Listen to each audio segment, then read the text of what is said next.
Aujourd'hui, j'ai 33 ans. Je suis trisomique 21 avec des troubles autistiques. Depuis 12 ans, je suis interne dans un foyer d'accueil médicalisé de 22 résidents, avec des troubles plus ou moins sévères. À mon entrée dans cet établissement, on m'a dit que la résidence serait maintenant ma maison. Depuis mon arrivée au foyer, j'ai toujours pris mes repas sur une table éloignée de mes camarades.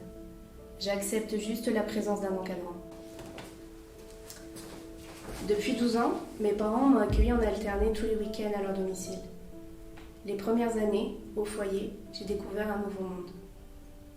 Loin de mes parents, j'ai pris une certaine autonomie, appris à vivre avec plus de règles, plus de contraintes. Mais progressivement, le temps m'a paru plus long. Les retours de week-end sont devenus difficiles.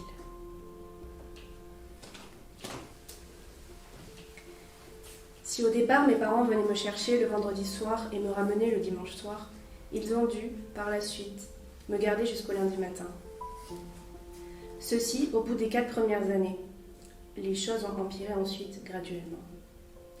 Je n'arrivais plus à sortir de la voiture de mes parents. On devait me forcer.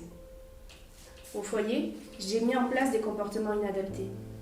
Renverser mon plateau repas par terre, souiller mes vêtements, me déshabiller en public.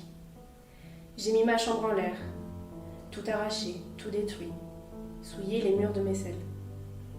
J'ai vidé mon armoire, mis tout mon linge sous la douche.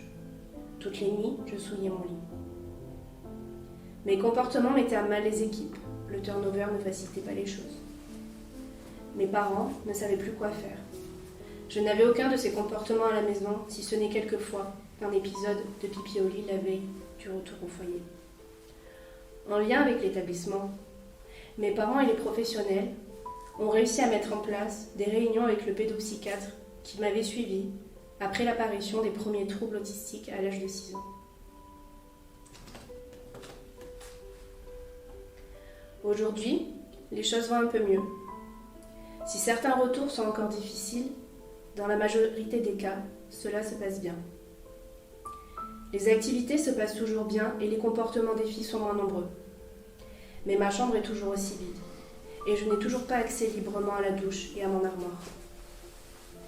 Certaines nuits sont encore difficiles.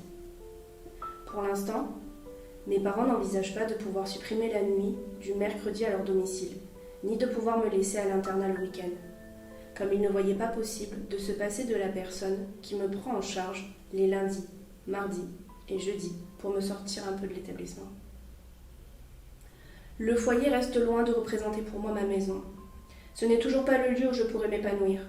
Trop de monde, trop de cris, trop de mouvements pour assurer ma sécurité, même si le personnel est bienveillant et très investi dans sa mission.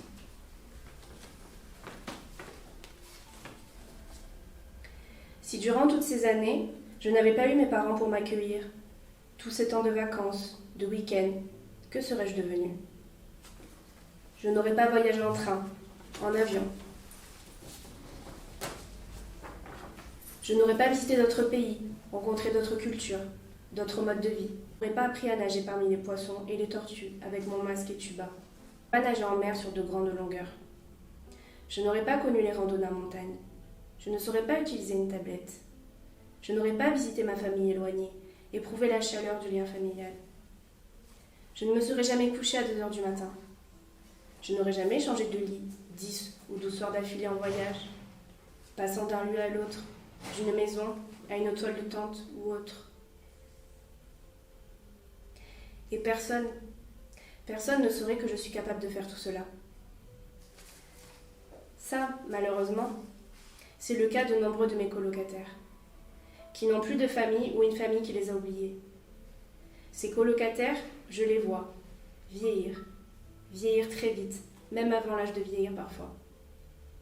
Certains se déplacent maintenant en fauteuil, certains errent dans les couloirs. D'autres s'isolent ou crient leur âge. Souvent, il n'y a plus beaucoup de vie dans leurs yeux, il ne reste que la colère. Ils vivent leur triste vie, vieillissant en accéléré pour échapper à l'ennui, le regard bien souvent perdu. Certains sont décédés, parfois bien jeunes. Peut-être serais-je comme eux si j'avais dû rester au foyer tout ce temps.